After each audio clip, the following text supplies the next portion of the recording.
इधर देखो, इधर देखो इंपॉर्टेंट रिजल्ट है। इसके लिए आपको एक छोटा सा रिजल्ट अगर पता हो तो आप इसको डायरेक्टली सॉल्व कर सकते हो, मैथ्स में भी आगे पढ़ोगे।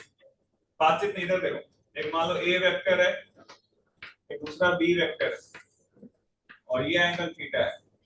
अगर मैं बोलूं projection of A vector along B vector निकालो, कैसे सॉल्व करेंगे? Projection of A vector along B vector निकालते हो। ए वेक्टर है, कैसे दो कंपोनेंट होंगे, है ना, एक अलोंग बी होगा, इसको अपन पैरेलल कंपोनेंट बोलते हैं, एक परपेंडिकुलर होगा, ए परपेंडिकुलर चल सकते हैं क्या? तो ए परपेंडिकुलर कंपोनेंट प्लस ए पैरेलल कंपोनेंट, इन दोनों कंपोनेंट को जोड़ोगे तो ए वेक्टर हो जाएगा। ये होता है रिजोल्यूशन ऑफ वेक्टर्स, बड़ा एक्स और वाई एक्सिस के लॉ। अरे हाँ ना, अगर मैं बोलूं ये पैरेलल कंपोनेंट निकालना है तो पैरेलल कंपोनेंट जब निकालेंगे तो पैरेलल कंपोनेंट का मैग्नीट्यूड प्लस क्या पैरेलल कंपोनेंट का डायरेक्शन, ये होगा। अरे हाँ ना, तो पैरेलल कंपोनेंट का मैग्नीट्यूड क्या होगा, a cos थीटा। बड़ा ये कोई भी एक्सिस ले लेते हो, रिजॉल्व करते हो, वेक्टर है, ये a है, ये थीटा है, तो कितना हो जाएगा a cos थीटा। तो आप इसको ये कह दोगे a cos थीटा है, ठीक है बेटा। और ये a पैरेलल का जो डायरेक्शन है वो b वेक्टर के लॉन्ग है, मैं इसको बोल सकता हूं ये b कैप है, आया ना, यही हो जाएगा वेक्टर फॉर्म। अगर आप a cos थीटा को लिखो तो a cos थीटा क्या होगा, a vector dot b vector upon क्या होता है ab, ये तो डॉट प्रोडक्ट है कि नहीं। यहां से a से कैंसिल हो गया तो क्या बन गया, ये a vector dot b cap, साथ में क्या हो गया b कैप। या आप वेक्टर पढ़ोगे मैथ्स में तो आएगा, या बेसिक में से पढ़ा रखा होगा। अगर मैं बोलूं कंपोनेंट ऑफ a या projection of a along b in vector form, क्या होगा, a vector dot b cap into b cap. लिख लो इस चीज को, ये रिजल्ट आप डायरेक्टली यहां पे यूज करोगे, दो स्टेप में आंसर आ जाएगा। ये रिजल्ट याद रहे तो अच्छी बात है, क्योंकि आप वेक्टर जब पढ़ोगे मैथ्स में वहां पे भी ये पूछा जाता है, वेक्टर कंपोनेंट या projection of A vector along B vector, A vector dot B cap into B cap, है ना। ये क्या हो गया आपका पैरेलल कंपोनेंट, ठीक है।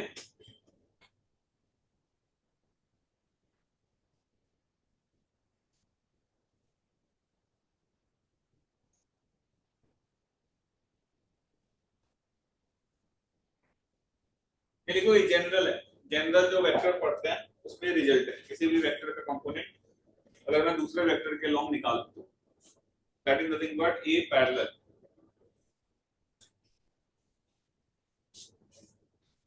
ठीक है। तो सिमिलरली अगर मैं ए परपेंडिकुलर निकालूंगा तो किसके बराबर होगा बेटा, ए वेक्टर माइनस क्या हो जाएगा पैरेलल वेक्टर, ये आपका हो जाएगा ए वेक्टर माइनस पैरेलल की वैल्यू कितनी है, A vector dot B cap into क्या है b। ये रिजल्ट होते हैं पैरेलल और परपेंडिकुलर इन वेक्टर फॉर्म। अब मैंने ये बता दिया, अब वो क्वेश्चन वापस ट्राई करो, दो स्टेप में आंसर आ जाएगा, ये रिजल्ट आप डायरेक्ट यूज कर सकते हैं। Now try to solve that question.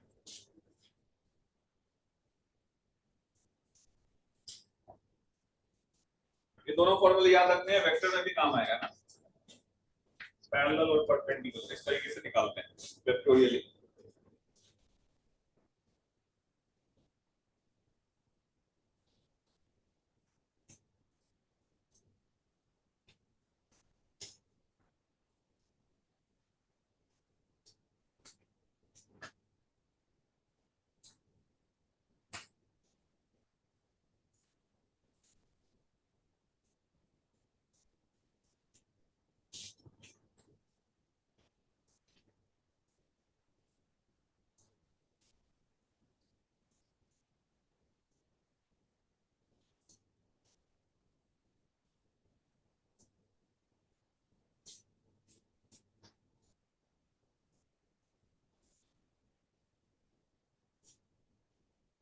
ठीक है, ऑनलाइन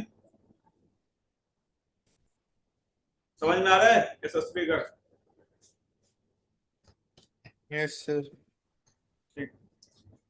ये दोनों फॉर्मूले आप लिख लो।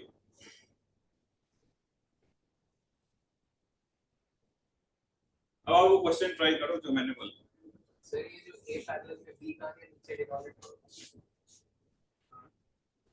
बी वेक्टर अपॉन बी क्या होता है B cap, B vector upon B क्या होता है बी कैप।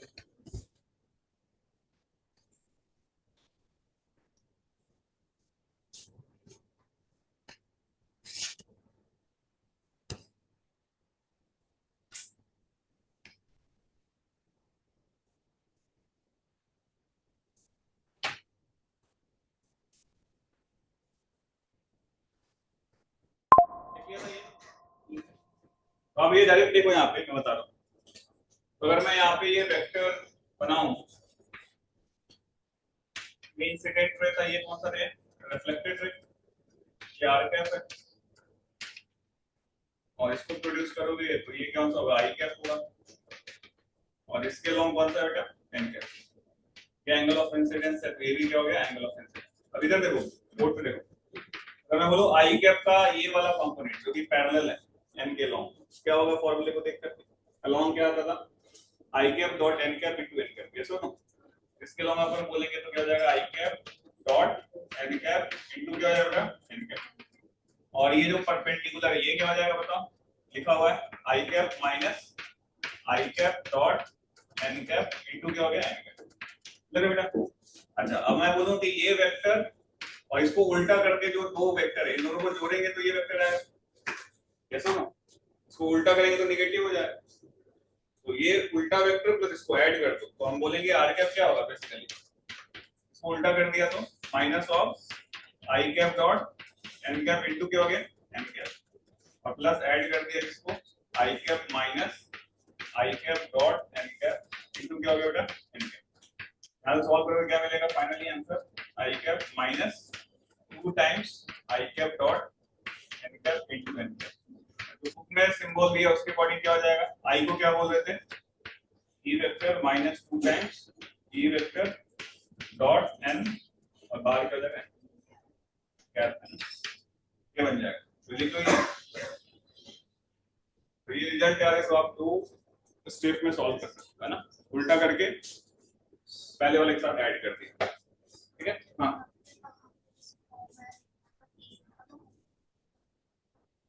तो अपना वेक्टर की जगह पे यूनिट वेक्टर गिवन, उसका मैग्नीट्यूड क्या है 1, हम इसको यूनिट वेक्टर लिखते हैं।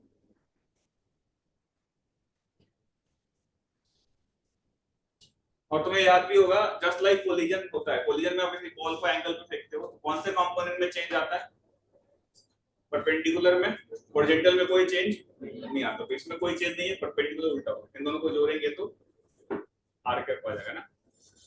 ये रिजल्ट आपको याद रखना है क्योंकि कभी कभी अभी तक तो आया नहीं है, मतलब इस पे क्वेश्चन इस टाइप का है क्वेश्चन, लेकिन हो सकता है वेक्टर देके पूछा जा सके। मैं एक सवाल देता हूँ, अभी आपको समझ आएगा कैसे इसका एप्लीकेशन है।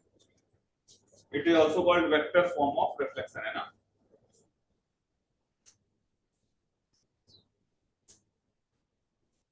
रिजल्ट की तरह याद रखो, रिजल्ट की तरह याद रखो, नहीं पता तो 2 स्टेप में सॉल्व कर सकते हो, या तो तुम्हें वेक्टर वाला चीजें याद हो, और याद नहीं भी है तो डिराइव भी कर सकते हो, तो कैसा, तो एग्जाम में इतना दिमाग काम नहीं करता, तो आप रिजल्ट याद रखो, ठीक है। ये लिख लो, फिर मैं क्वेश्चन आपको देता हूँ कि कैसे इसका एप्लीकेशन होगा।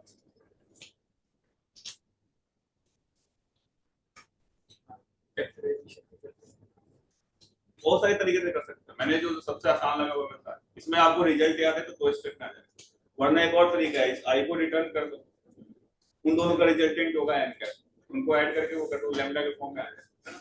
ये सबसे आसान है, 2 स्टेप में। एक तो क्वेश्चन ही लिखो, इसमें रिजल्ट अगर आपको याद है, क्वेश्चन कैसे आएंगे इधर देखो, कि if the unit vector along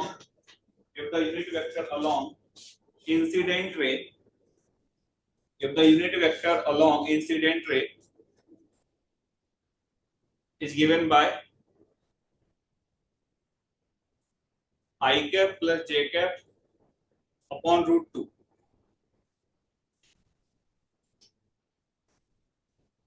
and the unit vector along normal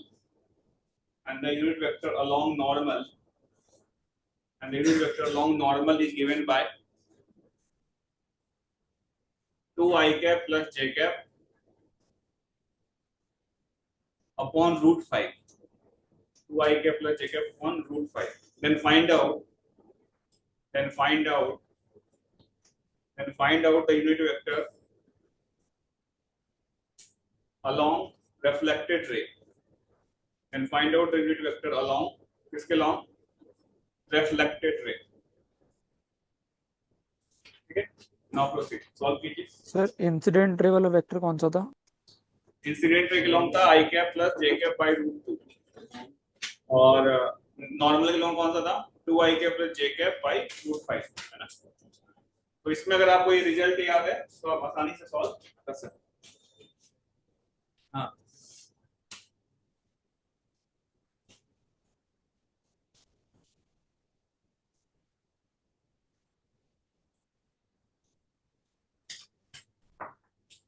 incident ray के लॉन्ग गिवन है आपको I cap plus J cap by क्या गिवन था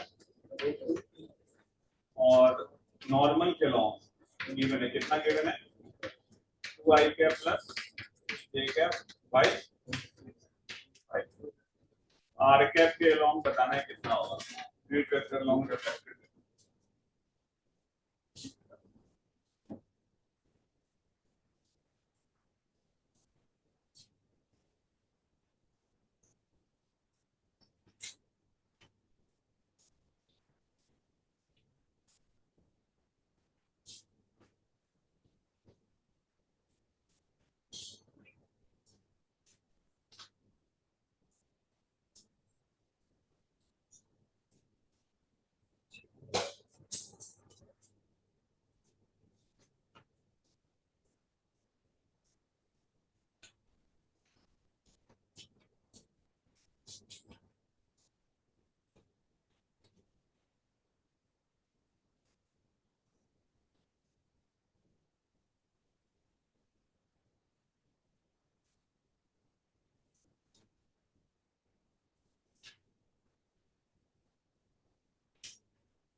क्या आएगा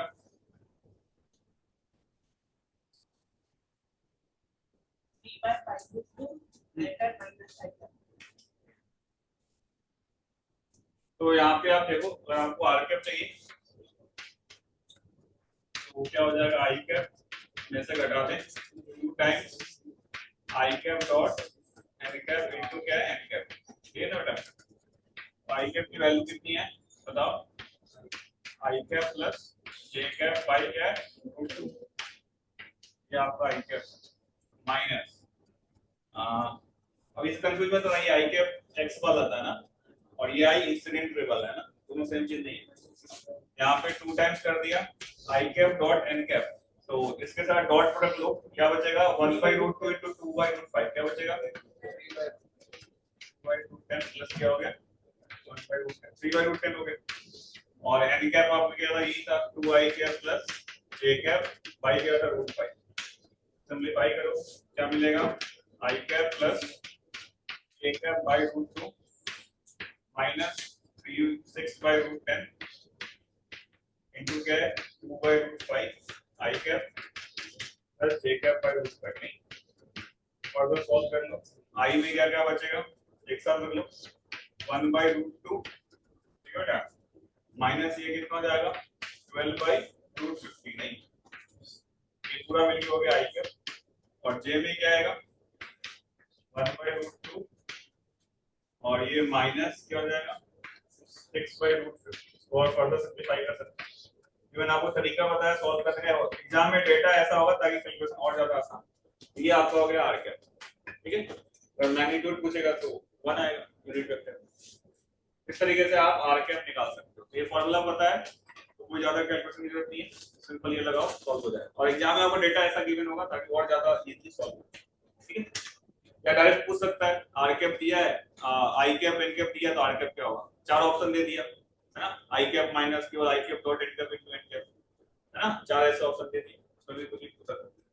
तो हमने अभी लगभग रिफ्लेक्शन के पूरा केस पढ़ लिया था प्लेन मिरर के, जैसे एंगल रोटेशन बता दिया था, कॉम्बिनेशन ऑफ मिरर के क्वेश्चंस कर लिए थे, फील्ड ऑफ व्यू करा दिया था, एंगल ऑफ डेविएशन करा दिया था। अब अपन पढ़ेंगे spherical reflection.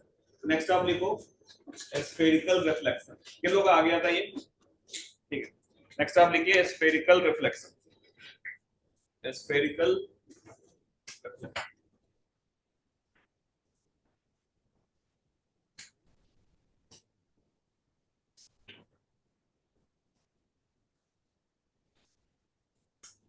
Yeah, reflection from a spherical mirror. Reflection from a spherical mirror.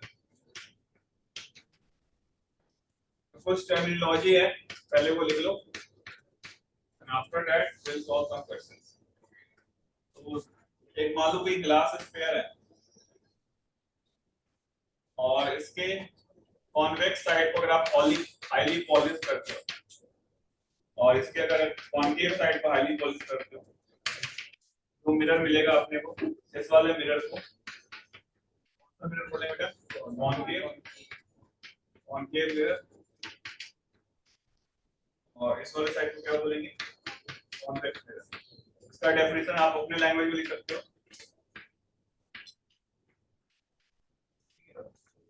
ठीक है, इसको डेफिनेशन लिख सकते हो कि when convex side of glass is very highly polished then the mirror obtained is called concave, and when concave side is highly polished then the mirror obtained is called क्या कहलाएगा, convex। लिख लेना definition एक एक line अपनी language में।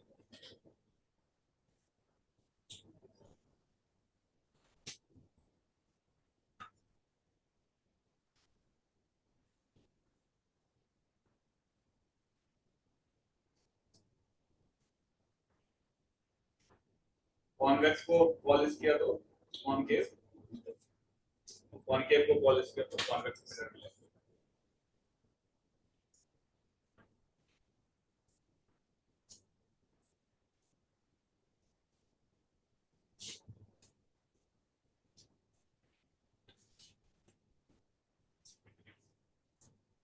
लिए दो लाइन लिख लो अपनी लैंग्वेज में, डेफिनेशन लिख लो।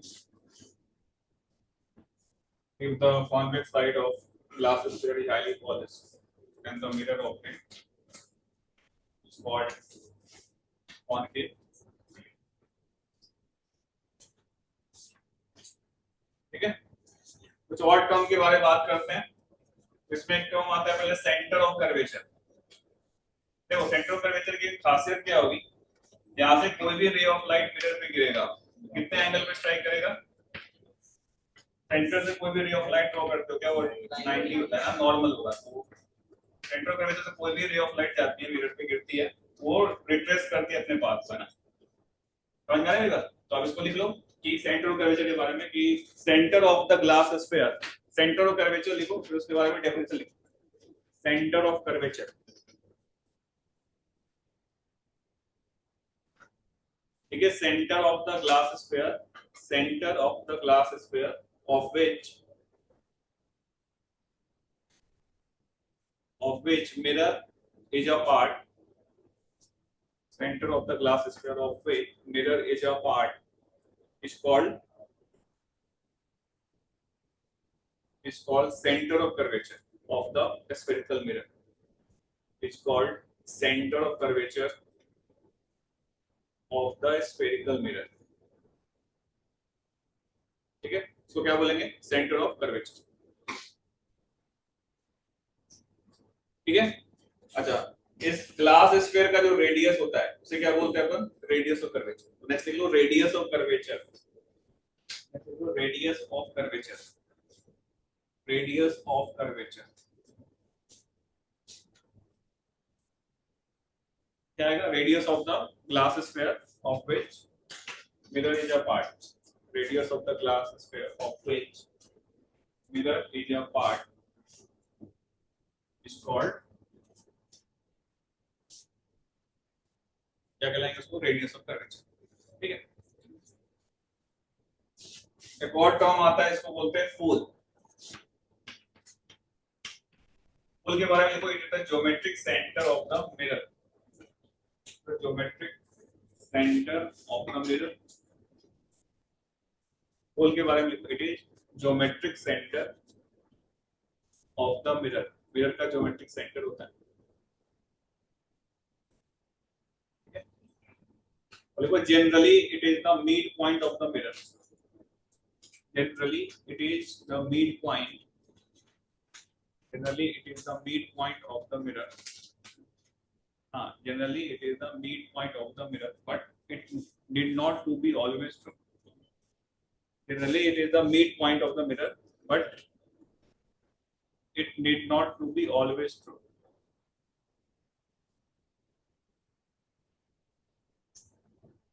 ठीक है, जैसे आप यहाँ देखिए, यहाँ वो समझाने की इम्पोर्टेंस है।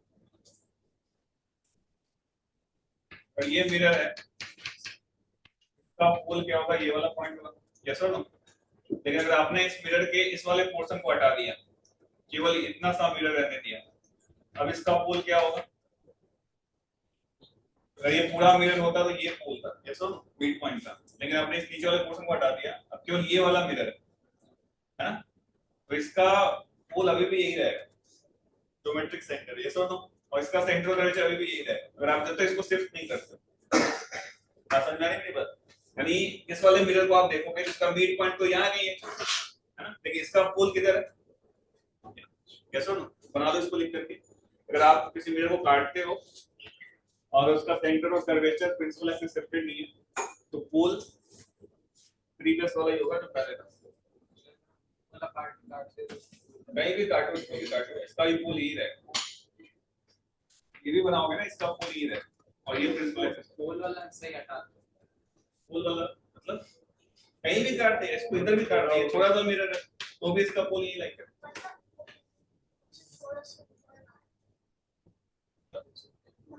ये हो गया नीचे वाला पोर्शन करते हैं, अभी भी पोल यही रहेगा। क्यों रहेगा बताऊंगा आगे, क्योंकि अगर आप जैसे ये मिरर है, कटिंग ऑफ मिरर में पढ़ाऊंगा। देख, इसको यहां से काट के हटा दिया, इसको यहां से काट के हटा दिया। अगर ये पूरा मिरर होता है तो इसका इमेज मान लो यहाँ कहीं बन रहा था, कैसे नो, काटने के बाद भी इमेज जो है यही बनेगा वापस, बस चेंज क्या होगा, इंटेंसिटी चेंज हो जाएगी। पहले की ब्राइटनेस ज्यादा थी, अब यहाँ से जो रे ऑफ लाइट पास हो रही है, रिफ्लेक्ट नहीं हो रही, लेकिन लोकेशन ऑफ इमेज में कोई चेंज नहीं है, कैसे नो। यानी ये जो नीचे वाला पोर्शन है, इसके लिए जो मिरर फार्मूला लगाएगा, उसके लिए पोल इसी को लेगा, ठीक है। और ये लाइन है ना, इसलिए इसलिए मैंने पहले क्या लिखवाया था, ज्योमेट्रिक सेंटर, ठीक है। हमेशा मिड पॉइंट पे जरूरी नहीं। क्लियर है ये चीज, समझ में आया नहीं आया, ठीक है। इसके बाद पोल के बाद अगला स्टेटमेंट लिखो, प्रिंसिपल एक्सिस। प्रिंसिपल एक्सिस क्या होता है लिखिए,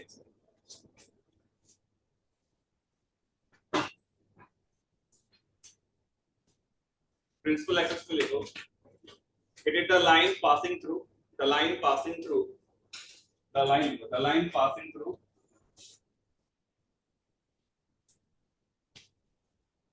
center of curvature and pole of the spherical mirror. The line passing through center of curvature and pole of the spherical mirror is called principal axis. The line passing through center of curvature and pole of the spherical mirror is called, क्या कहलाएगा वो, principal axis, is called principal axis. Next जो term आता है principal focus. Principal focus को लिखने से पहले आप दो डेफिनेशन और लिखें, एक लिखें marginal ray, वो marginal ray,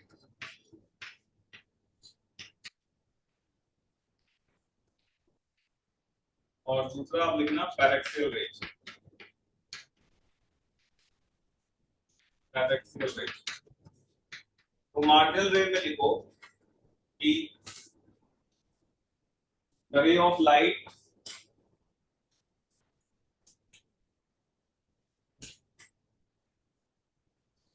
which is incident on the mirror